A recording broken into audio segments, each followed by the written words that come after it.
Assalamualaikum warahmatullahi wabarakatuh. Perkenalkan, saya Widya Yuningsi dari kelas TI 23K. Di sini saya akan mempresentasikan hasil analisis jurnal saya yang berjudul Analisis Penerapan DMIC Integrated Fuzi FMEA pada industri otomotif. Jurnal ini saya pilih karena menggabungkan dua metode yang cukup keren. Langsung aja kita mulai. Nah, jadi jurnal yang saya analisis ini ditulis oleh Radu Godina dan kawan-kawan. Diterbitkan di jurnal Applied Science dari MDPI tahun 2021. Bisa diakses di link doi-nya yang ada di slide ini ya. Metode utamanya adalah Fuzi FMEA yang diintegrasikan dengan siklus DMIC dari Six Sigma. Topiknya sendiri tentang bagaimana menganalisis risiko kegagalan pada inspeksi visual industri otomotif. Jadi konteksnya pabrik dan ada proses pengecekan produk yang dilakukan manual oleh operator. Nah, kenapa penelitian ini perlu dilakukan?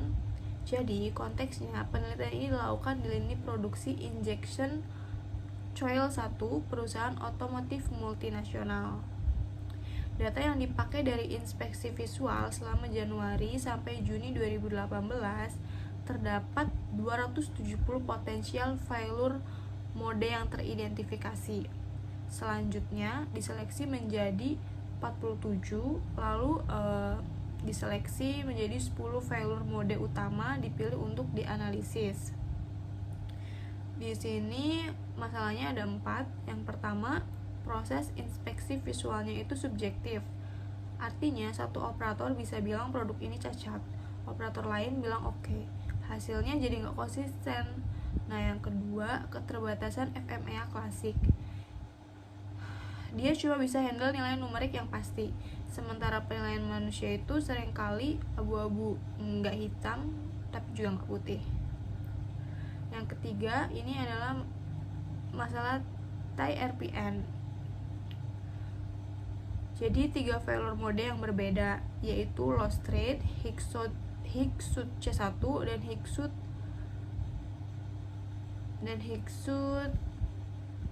C4 itu berbeda-beda. Kalau pakai FMEA klasik, kita nggak bisa bedain mana yang harus diprioritaskan duluan.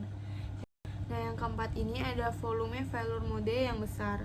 270 potensial failure mode awal perlu difilter secara sistematis tanpa metode terstruktur. Prioritasi risiko menjadi tidak efisien dan bias. Nah, di sini slide keempat. Masalah-masalah tadi yang udah kita bahas, penelitian ini punya 4 tujuan utama. Yang pertama, meningkatkan efektivitas analisis risiko, khususnya buat data subjektif.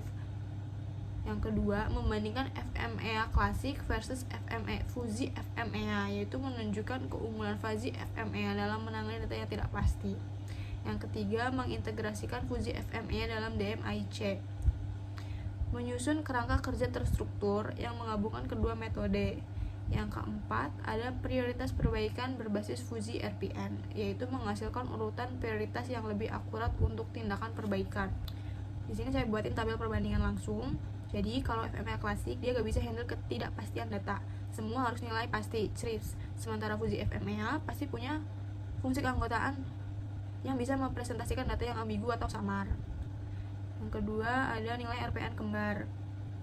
FMEA klasik sering banget menghasilkan nilai yang sama untuk failure mode yang berbeda. Di Fuzi FMEA dia menghasilkan nilai unik untuk tiap failure mode. Jadi prioritasnya lebih akurat. Nah, terus soal fleksibilitas pakar, FMEA klasik ini terbatas sama nilai numerik. Nah, di Fuzi FMEA dia punya 125 aturan if then yang merepresentasikan keahlian expert secara lebih kaya.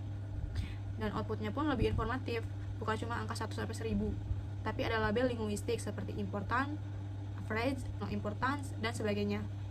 Intinya Fuzi FMEA dipilih karena kasusnya melibatkan penilaian manusia yang sifatnya subjektif, dan metode ini memang paling cocok untuk skenario yang seperti itu. Ini kita masuk ke langkah penyelesaiannya.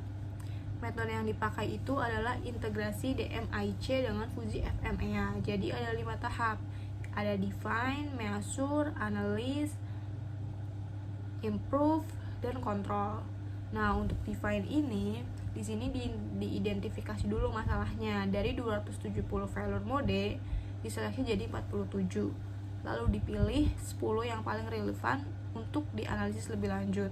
Yang kedua itu measure data frekuensi tiap failure mode dihitung dalam satuan ppm dari catatan inspeksi Januari sampai Juni 2018. Yang ketiga ada analis, ini tahap utamanya. Disinilah fuzzy FME dijalankan. Ada 4 subproses. Pertama, fazifikasi. Nilainya SOD dikonversi ke derajat keanggotaan. Yang kedua ada 125 aturan if then diaktifkan. Ketiga, inferensi Mamdani dijalankan. Dan keempat, defusifikasi dengan metode center of gravity untuk menghasilkan nilai Fuji RPN. Terus ada improve, dari hasil analisis dirumuskan solusi perbaikan untuk 4 failure mode prioritas. Yang terakhir ada kontrol, yaitu tahap pemantauan, membandingkan nilai ppm sebelum dan sesudah perbaikan. Nah, ini langkah penyelesaian yang kedua. Di kiri atas ada kurva fungsi keanggotaan untuk variabel severity. Jadi nilai severity yang tadinya angka Kripps misalnya 9 itu dikonversi ke dalam kategori linguistik. Ada non, low, average, Higgs, sama dangerous. Fungsi yang dipakai berbentuk trapesium dan segitiga seperti yang kelihatan di kurva ini. Rumus dasarnya ada di kotak kanan. Fungsi trapesium, cara hitung inferensi pakai operator minimum untuk n dan defusifikasi pakai rumus COG. Terus sebagai perhitungannya, failure mode conical winding punya nilai severity 9, occurrence 5, detection 4. Setelah melalui proses fusifikasi, inferensi, dan defusifikasi, hasilnya Fuji RPN sama dengan 673 yang masuk kategori important. Di grafik bawah, kita bisa kelihatan jelas banget perbedaannya.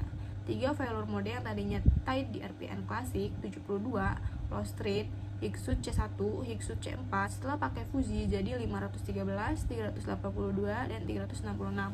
Beda-beda, jadi bisa diprioritaskan dengan benar. Nah, di tabel perbandingan ini kita bisa lihat perbandingan lengkap ke 10 failure mode yang di highlight merah itu 2 prioritas tertinggi, conical winding dan bubbles in epoxy. Keduanya masuk kategori important dengan fuzzy RPN di atas 660. Untuk rencana perbaikannya sih, 4 failure mode prioritas ini sudah dirumuskan solusinya.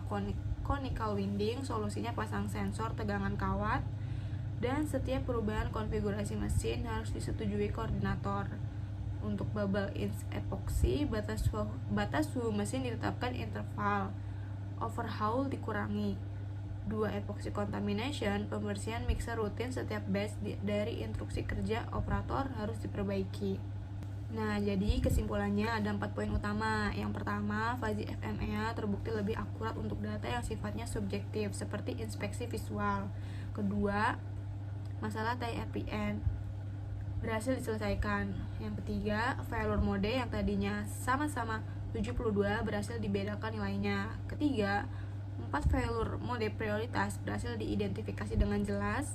Dan keempat, integrasi dengan DMIC membuat proses penyelesaian masalahnya lebih terstruktur dan sistematis. Ya, kedepannya metode ini bisa dikembangkan dengan tambahan machine learning untuk memperbarui aturan fuzzy secara otomatis dan dikombinasikan dengan computer vision untuk mengurangi subjektivitas inspeksi manual. Dan ini daftar pustaka yang digunakan, ada 10 referensi mulai dari jurnal utama Godina et al. 2021 sebagai sumber primer sampai referensi pendukung tentang fuzzy logic, FMEA, dan DMIC. Sekian presentasi dari saya, kurang lebihnya mohon maaf. Wassalamualaikum warahmatullahi wabarakatuh.